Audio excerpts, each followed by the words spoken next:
Hi guys, it's Mr. Sean. Did you know that over half the people that watch this channel aren't subscribed yet? Did you also know that subscribing is the best and easiest way to help this channel? Please help me get to my goal this year of 1,000 subscribers. It's just a little click for you, but it means an awful lot to me. Thank you, and enjoy the video. The topic of lost media is all the rage these days. But while everyone and their brother searches for well-known pieces like Saki Sanabashi, Slamfest 99, and old episodes of Doctor Who, there are hundreds, if not thousands of pieces that no one is looking for. These are those pieces. This is lesser-known lost media. Hey guys, welcome back to the channel and welcome to Lesser Known Lost Media Volume 48. Wow. If you're joining us for the first time, you're in luck because after this video you have 47 other videos to watch. Lucky you. So for those of you who don't know, this series is one where I cover 5 pieces per episode of lost media that you just don't see the other YouTube channels talking about. Again, there's plenty of lost media out there. Why not cover all of it, not just the popular ones? Also, for those of you who are returning to the channel, this marks the return of the ramble-esque version of me recording. These are not scripted anymore. I really did not like the scripted version, and a couple of you stated the same, so we're going to do away with the ones where I, use a AI program to kind of write a script and tweak it. This is just going to be me, stream of consciousness, talking about, first we start with the 4 lesser-known pieces of family-friendly lost media, have a brief ad break, and then we go to the 5th not safe for work spicier piece of lesser known lost media. So with all that being said, guys, let's get to it.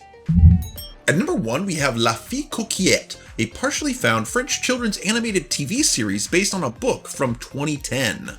La Fille Coquette is a French animated TV series directed by Jean-Christophe Roger and Dominique Debar, based on the albums of the same name by Didier Levé and Benjamin Chaud.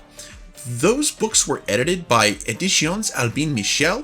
The book was produced by Les Armetiers and Sony Pictures Entertainment and Maybe Movies. God, I hope I said those right. The series production began on the 6th of January 2010 and ended that same year on the 26th of July, with a total of 78 episodes that are 7 minutes long for one season divided in 9 volumes, with each DVD having 8 to 9 episodes. So far, the episodes from the 1st, 2nd, 4th, and 5th volume DVDs are online, and soon these volumes of the 6th to 9th will be added as well. However, volume 3 is still missing. The story occurs in a forest where many talking animals live, and the ladybug witch fairy known as La Fille Coquette is there to come to the rescue whenever an animal is in need or in trouble, to grant them a wish, which doesn't always turn out well, since she isn't a genie but rather a fairy or witch. This one is interesting to me because so much of it has been found. Like at the time of this, all out of the 9 total volumes, all except for volume 3 is available online. Again, it looks like this article hadn't been updated in a minute, but yes, since at the time, all but volume 3 are online, but for just it just seems so random that volume 3 is completely missing. Like not a single episode of volume 3 is available, and I think that's interesting. I mean, to put it bluntly. At number 2, we have Extreme Monsters Saving Steiner, a lost unpublished graphic novel, date unknown. So Extreme Monsters was a children's chapter book series that was created by Randy Meredith and Eric Smith and published by Penny Candy Press, as well as Penny Candy Press's parent company, Brighter Minds Media, from 2005 to 2007, and that was about the adventures of preteen monsters who played extreme sports. Sounds totally radical, right? Several of the books advertised a graphic novel adaptation of the books coming soon that was titled Extreme Monsters Saving Steiner, which entailed how the Extreme Monster members Val, a skateboarding vampire, Jinx, a street-luging witch, and Wolf, an inline skating werewolf, freed Steiner, a BMX biking Frankenstein monster, from his contract with Pendant Enterprises, the company behind the Extreme Monsters rivals Team Pendant. In spite of every advertisement for the graphic novel promising that it would be coming soon, it seems to have had its release indefinitely postponed, and every online store and book database listing the book states that it is out of stock and gives conflicting information about the book's release date and number of pages. For example, Goodreads.com states that the graphic novel has 48 pages and was released October 1st of 2008, while Amazon states that the graphic novel has 62 pages and was released on September 21st of 2009, which makes it doubtful that Saving Steiner was ever released. Also, the chances of anything being recovered from this potential novel is very unlikely, as Brighter Minds Media went out of business in 2011. This one to me is so weird because despite the fact that all of this occurred between potentially like 2005 and 2009, this just seems so 90s to me. Like, okay, what do kids like? Well, they like monsters, and they like extreme sports. Alright, extreme sports, preteen monsters.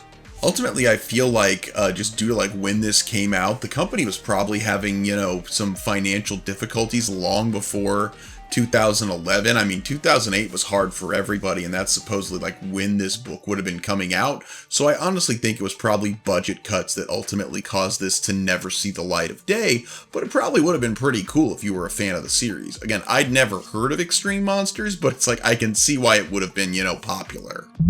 Alright guys, now on other channels you might hear people talk about London After Midnight, but here on Lesser Known Lost Media, at number 3 we have a different lost Lon Chaney drama film, The Miracle Man from 1919. The Miracle Man is an American silent drama film released on August 29th of 1919.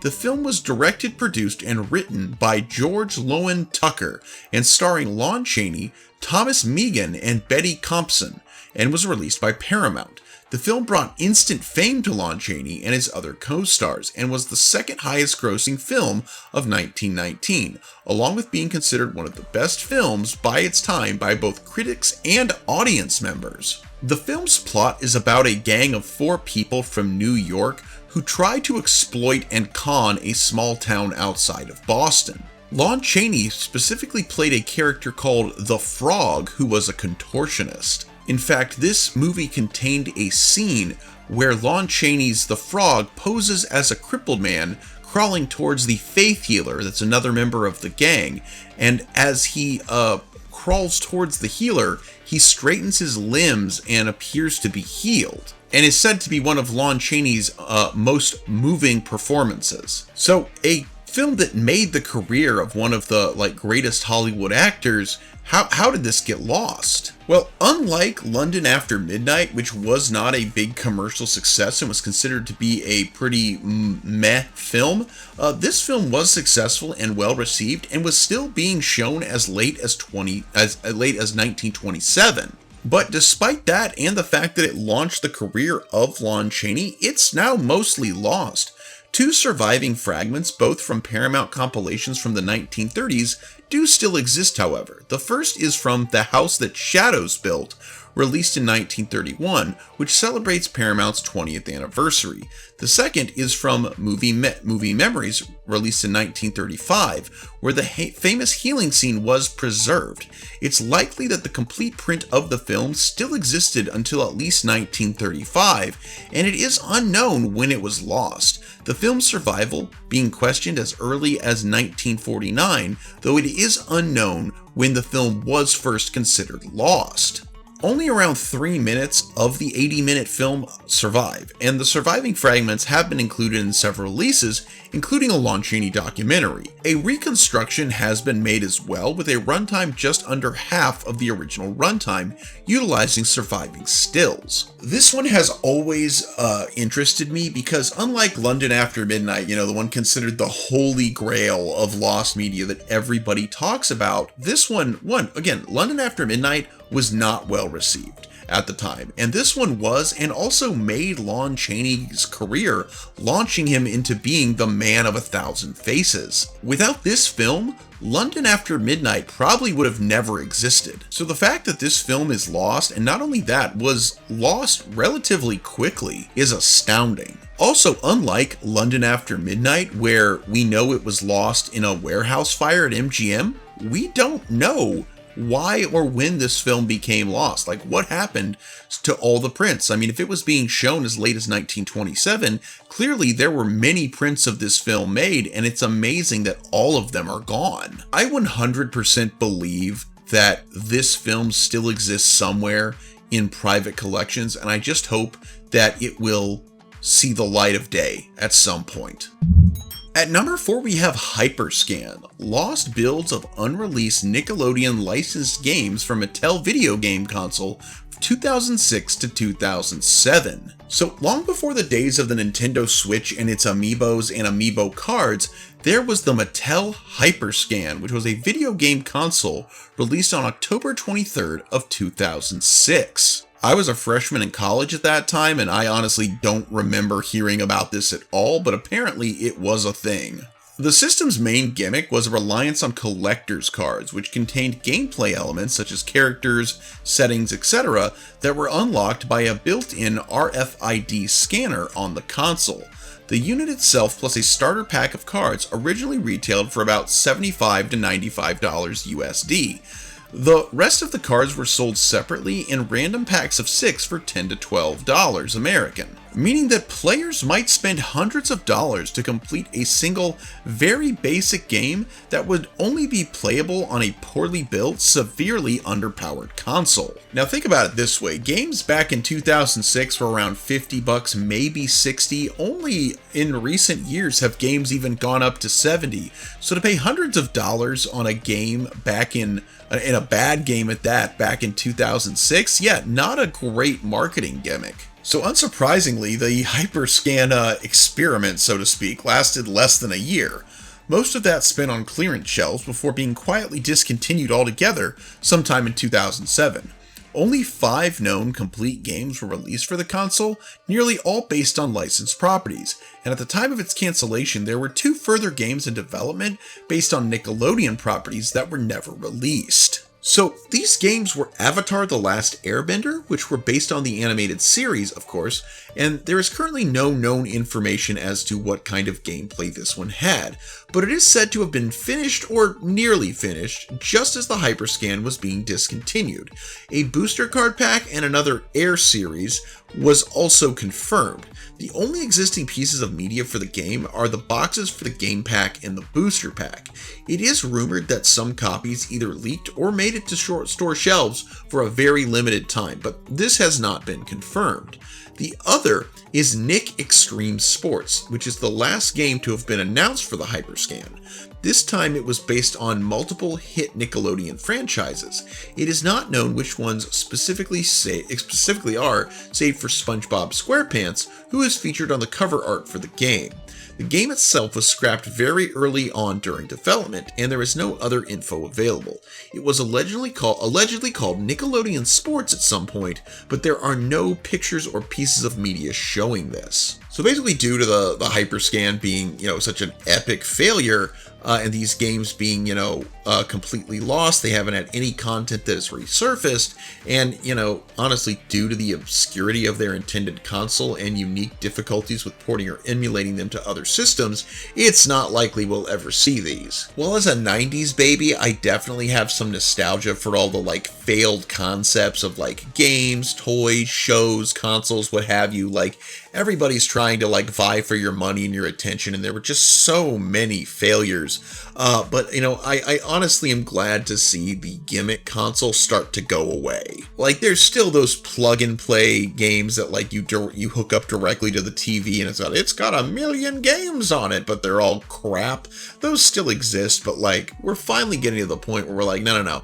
Leave the games to the big boys and, to the people that make games for your phone, alright? We don't need weird gimmicky systems. I mean, that being said, I definitely think, in a way, this crappy console was ahead of its time because amiibos are a big business. Nintendo's made a lot of money doing that, and I feel the idea that you could unlock things by buying a figure or buying a pack of cards. I know my wife was really into the Animal Crossing amiibos for the Switch for a while.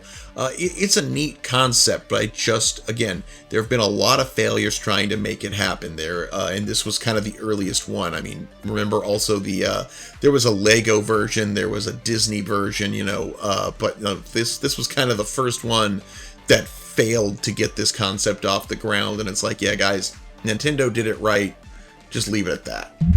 Hey, just a fun fact, guys, that sound that you hear in between segments, I call it the God bloop. That's what it's saved on my computer as. Technically, it, in its own way, is a piece of lost media because it's a bunch of sound effects I combined to be my transition sound. I do not remember or have a record of what those sounds are, so that in itself is lost. Honestly, I should probably upload the God bloop itself to a short for, archival purposes. I'll probably do that at some point. Anyway, I hope you're enjoying this. I hope you're enjoying the return back to the ramble form. I know I am. I'll be honest with you guys. I've had a little bit of alcohol tonight. It was a rough day at work. Not like bad per se, but half my team was out sick. So, and I was kind of manning the cockpit all by myself for most of the 8 hours. So, I'm enjoying just rambling and sharing my thoughts on the lost media. So, I hope you are too. That being said, guys, again, this channel takes time, it takes effort, and I am trying to grow it. We are trying to get to 1,000 subscribers, so if you have not subscribed yet, please do. We are so close to 800, and again, guys, when we get to 800, I will be giving away a free anime figure to a lucky winner. I'll be honest with you, if we get to 800 before the end of May, not only will I give away an anime figure to one lucky winner, but you know what? I'll do a second giveaway. I'll give away a mini as well. I've given away minis in the past. People have had, varied levels of interest, but we'll give away one figure and one mini if we get to 800 by the end of May. Also, guys, I am happy to announce, if you didn't see the post on the community channel, Roro got a clean bill of health from the doctor. I mean, as good as he can be right now. Again, he does have insuloma. He does have the adrenal disease, which he's gotten an implant and he's on medication for. He's mostly blind at this point, and the insuloma and his steroids he's on has made him mostly bald, but he's living his best life. He's still a happy guy. He still gets around, and now his eyes are no longer damaged beyond the fact that, he's old, he's going blind. But Roro is still living a very happy life, and we're happy to have him around as long as we get to. And, if ever the point comes where he's no longer living a quality life, well, that'll be time to make the hard decision. But happy to announce that right now he's doing well. He no longer has to be on the eye drops, and he's feeling good. So, I know a lot of you are fans of him.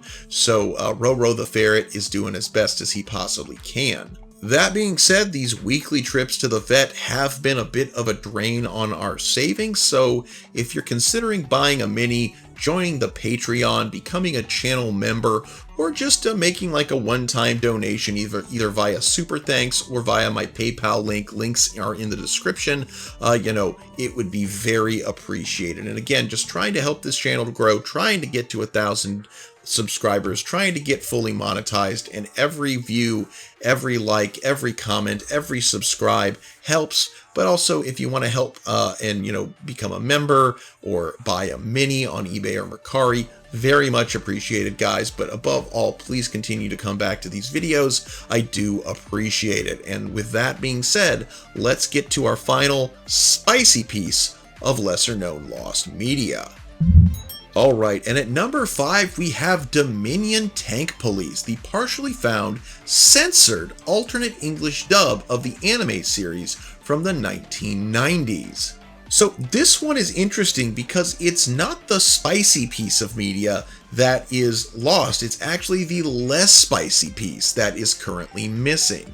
Dominion Tank Police is a 4-part OVA series originally released in Japan in 1988. It was the first title licensed in North America by former anime distributor Central Park Media in 1992. Central Park Media then worked to get the OVA series broadcast on the Sci-Fi Channel's Saturday morning Saturday Anime block, where it was in heavy rotation throughout the 1990s. However, the Sci-Fi Channel version of the series contained a number of changes from the original Japanese version and the uncut English dub. Not only were a number of visual cuts made, particularly of scenes involving phallic weapons as well as a striptease sequence, and the ending credits removed due to nudity, a number of redubs were made for language, innuendo, and crude humor present in the series.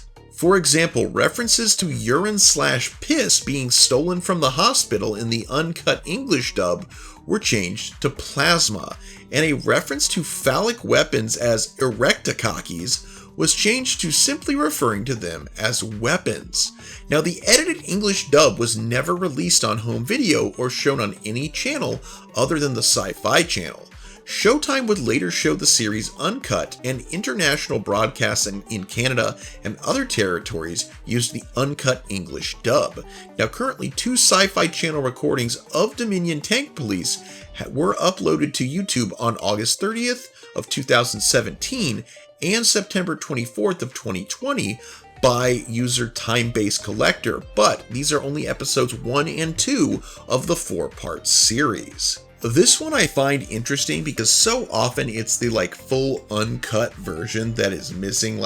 Very early on, we talked about La Blue Girl, which had several, it was a hentai that had several scenes featuring a dwarf character cut from the American version because they thought he resembled a child too much, meaning that a fully uncut version of the film has gone missing and is probably still existing somewhere on VHS copies. But this one, it's the edited for TV version that has missing parts. I've not seen this in its entirety. I remember watching part of the DVD that I rented from the library, and this was the traditional 80s, early 90s anime. It had cat girls, it had big boobies. It's what everyone warned you about anime before anime got popular. And so the fact that it's the edited for TV version that is no longer available, it's kind of funny, honestly. But yeah, so if you taped a lot of sci-fi anime Saturday block back in the 90s and you have your old VHS tapes lying around, give them a look. You might have the missing episodes. And that's our show, guys. I do hope you enjoyed this return to form, so to speak, and I hope that you'll join me for the next episode. Again, I post up to 3 videos a week and a new short every day, so I hope you'll come back. I hope you'll enjoy. Until next time, everybody, I'm Mr. Sean, this is Chimera Miniatures, and I hope that the discovery of your favorite piece of lost media is just a garage sale away, and that you have a great day and an even beta tomorrow. Bye-bye!